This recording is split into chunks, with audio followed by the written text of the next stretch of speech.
Perfect. I feel like we're in the 27th century with all these headphones and mics. Very different to how I'm normally be presenting. Normally I'm shouting at you all, so if I start shouting and start bursting eardrums, please do let me know and start waving frantically. Very good to see all of you. Thanks for attending our session. My name's Alex Osborne. According to this slide, I'm a marketing maestro with a twist, but I'll go on to the twist a little bit later. First, I'd like to also introduce you to my colleague, Frankki.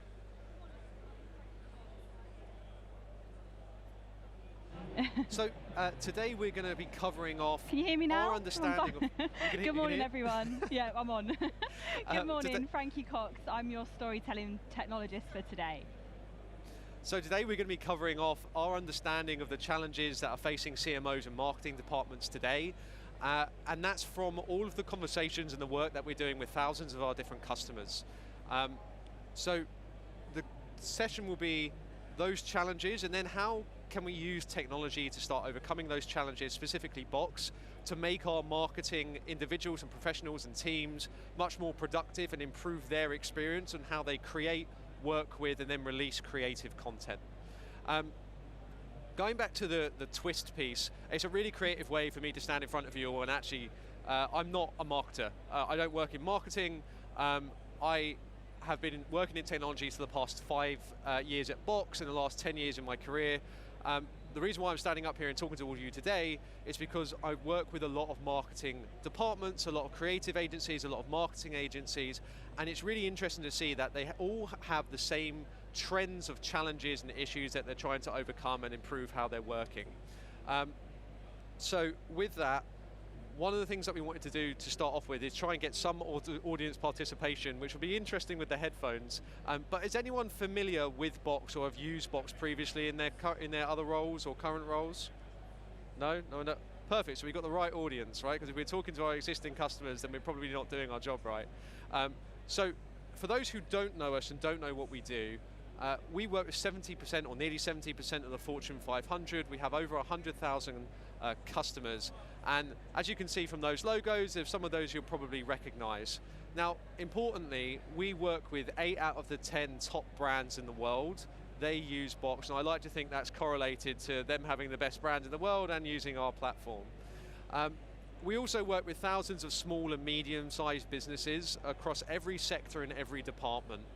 So the business world is just an ecosystem of interconnected companies who are trying to partner together, and Box is helping them power the way that they do that and the way that they work together.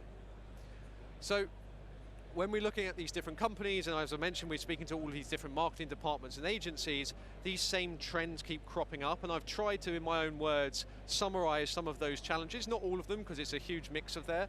And I then got our CMO, Chris, to come in and kind of check my homework and make sure that I was on the right lines.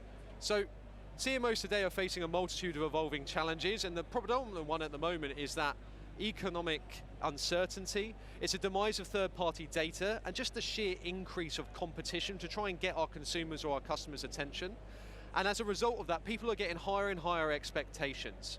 And all of this is happening at a time where brands are being asked to do more for less, and that's the real kind of constant that we hear in all of these different conversations, is that CMOs and different marketing leaders are saying to us, we need to do more with less.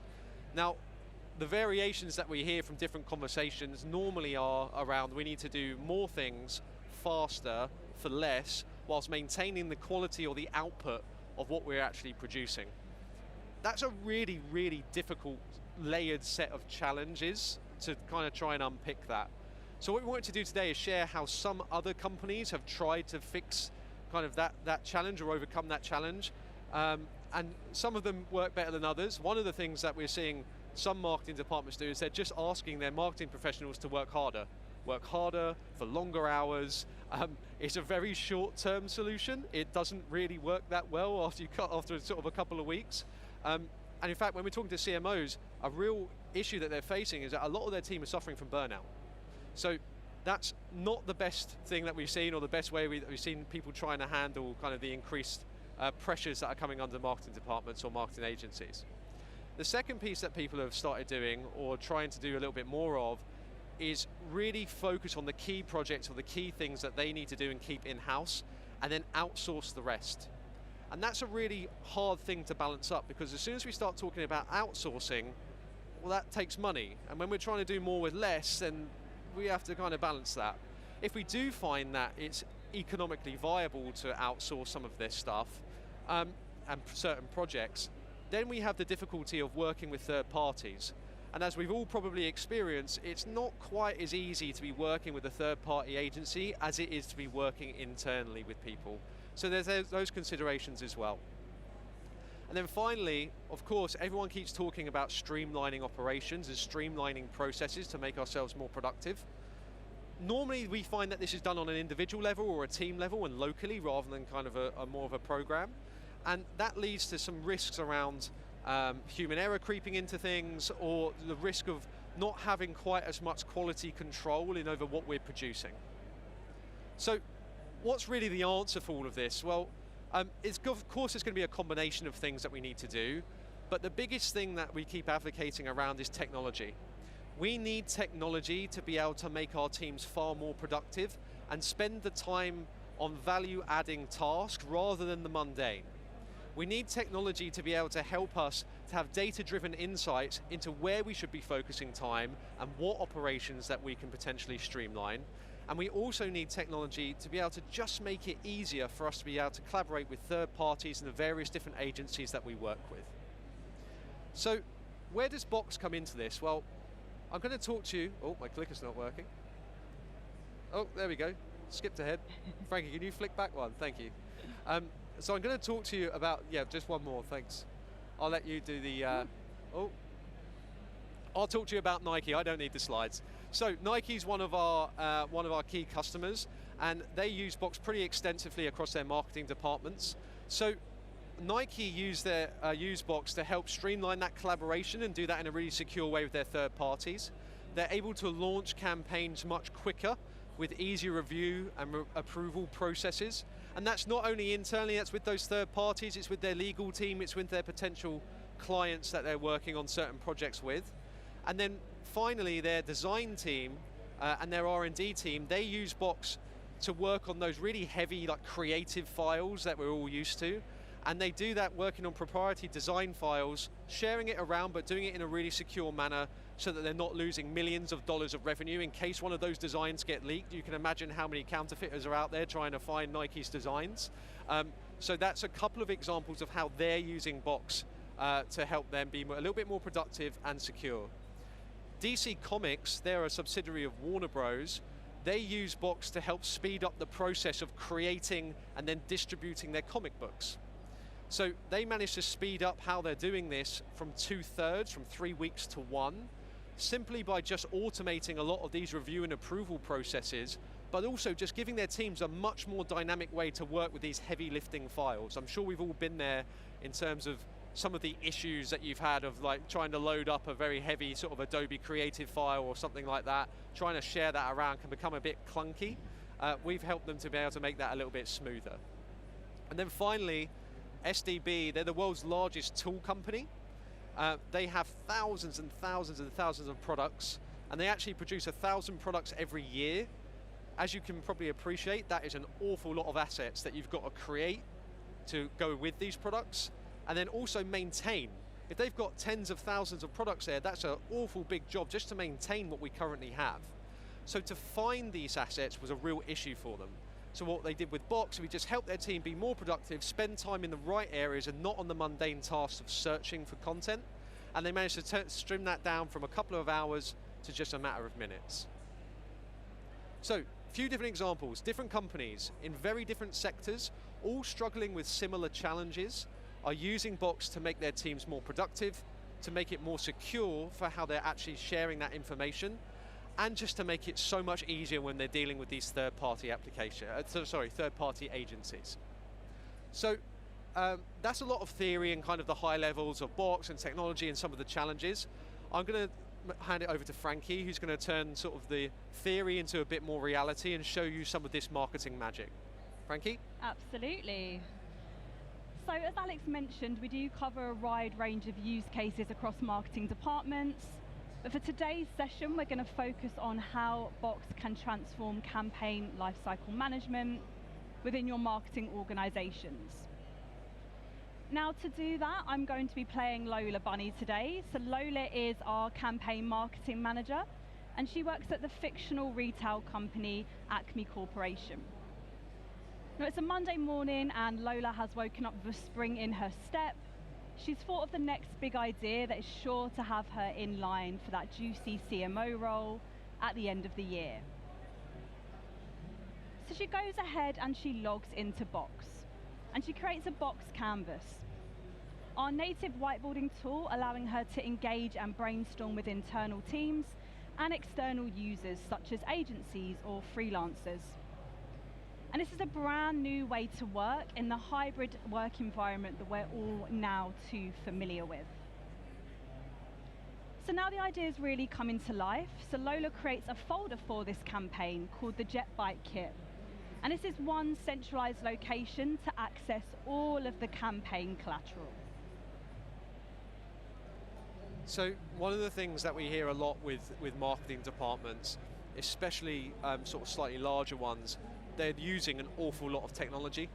They just have so many different applications to do so many different things.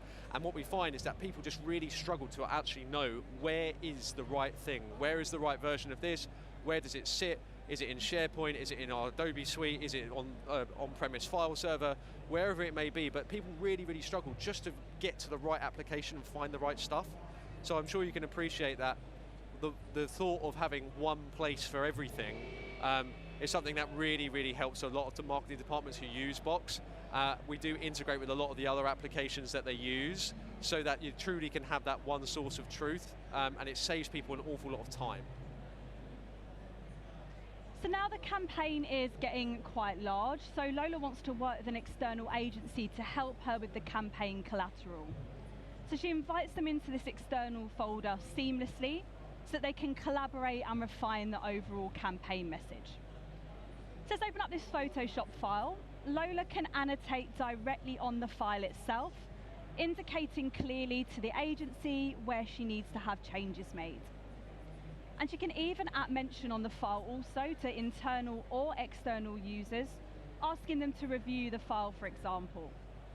So it's not getting lost in a lengthy email trail somewhere. We're able to always find the content. Now Lola can even edit a file directly within Box, so she can open it up in the native application, Photoshop in this example, make any changes she needs to, and when she clicks save, that will save back directly into Box for her. And Box even takes control of the version history. So directly on the file itself, we're able to go in, view previous versions, download them, or even make them current if someone's completely ruined my file altogether. So no more searching for that final version of a file, only to find that the final version is stored elsewhere days later. So one of the things that I took for granted, I've been working at Box for about 5 years, but I've actually been working with Box for 6 or 7. And before that, I was working at IBM, and we had a team of about 12 people. And we always used to be sharing more Excel files rather than the creative stuff, but we always used to be ping-ponging that about in emails. And I'm sure people can relate to, you know, that the constant number of attachments that were coming through, and no one ever had the right version. It was a complete nightmare. When they introduced Box at IBM, it was like a breath of fresh air. All of a sudden, we had 12 people not getting on a conference call trying to find what the right version was, but in fact, we just went into Box and we had it there and then.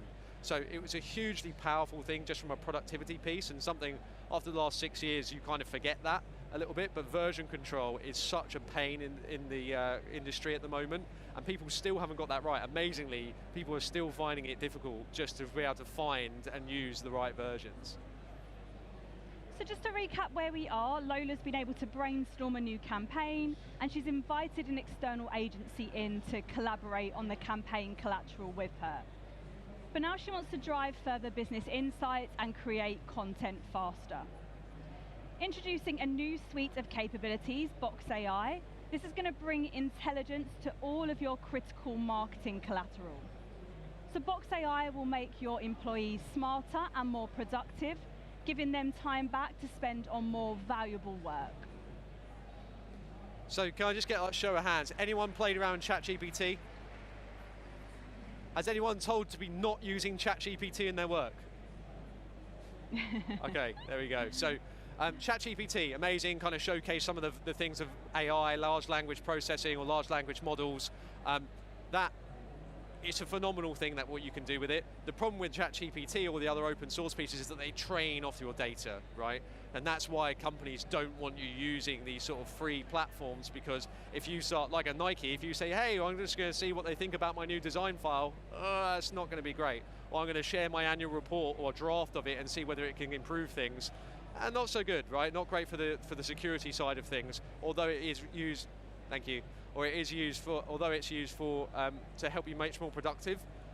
So Box has kind of found a bit more of a solution of that, where we can have a corporate grade set of AI that does help people with productivity, but still keeps that information safe and secure. So let's use Box AI to firstly create some new content. So Lola's going to go in and open up a Box Note. This is our native note-taking tool, and we're going to call that Campaign Jet Bike. And now we can start using AI to help us create some content. So I'll start with a prompt. I'm just going to ask Box AI to create a comms email introducing a new retail product from Acme Corporation. Now that's a great start, returned to me super quick, but actually it's quite lengthy. So we can also use Box AI to refine any of our content. So I'm going to go ahead and hit the refine button now, and I'll ask Box AI to make this shorter for us. Much better, but actually the tone is a little bit serious to my intended audience. So finally, I'm going to hit refine, and we'll ask Box AI to make the tone of this email more informal for us. Now that's perfect. So I can use this as my communications email. I've given Lola back some time in terms of productivity. But we can also use Box AI to drive business insights as well on existing files. So I'm going to go in and open up a previous quarter's campaign results deck. And from within here, I'm able to get answers on the content that I need quickly. So I'll go ahead and open up the prompt, and I'm going to ask a couple of questions here. So firstly, I'm just going to ask which campaign performed the best from last quarter. In a matter of seconds, Box AI will return to me the relevant results. I also want to know which campaign performed the worst from last quarter. And again, in a matter of seconds, Box AI returns to me the results, but it even evidences where we found that answer within the document itself. And then finally today, I just want to know where we should allocate budget to next quarter based off of the previous quarter's results. And again, we get the result we need quickly. So Lola's not having to spend time combing through the document, trying to do this analysis herself. It gives her time back to be more productive and work on more creative areas of the campaign. What's that headphone? Finally today, Lola is a super busy marketer like you all are, so she wants to be able to find the content she needs quickly and efficiently. With Box, you can search across the file and folder names, but also within the text itself, returning to you any relevant documents. And we can even filter that down by searching across templates. So for example, I can look for all campaign assets that were created in London, and Box will quickly return to me the relevant result.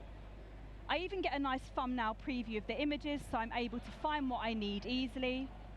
No more searching through G Drive in your desktop looking for the file that you need. Everything's centralized in one location.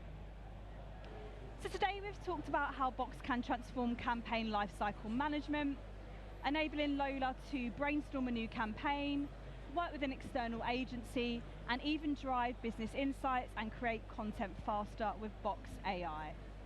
I'll now hand over to Alex to wrap us up. So I'm very conscious that we have got a little bit of, or we've got very few time. We started a little bit late from a technical hap. So if you did have questions, we're really keen to talk to people and learn about understanding what they're doing, what they're struggling with, how we can potentially help support them. We do have a booth just there to the left. It's got a big Box logo on it. It's white. You won't be able to miss it. So we're going to wrap up now, and then we'll cover questions. If you want to come back up, or if you want to come up after the piece, that'll be you'd be more than welcome to. So during this session, what we've done is we've outlined a few of the challenges facing marketing teams and CMOs. We shared about how other companies are using technology, and specifically Box, to overcome some of those challenges. Frankki showcased Box from an individual user's perspective, how to make it easier in the idea creation process to find and store and just be able to work on some of that content and then also release it. And then finally, we managed to fast track a fictionary bunny into being a CMO for Acme Corp. So thank you very much for all of your time. If you did want to learn a little bit more around Box, as I said, TP4, just on the left-hand side, we're more than happy to speak with you and see if we can support your team or your department or your company. Thanks very much, everyone. Have a good morning. Thank you.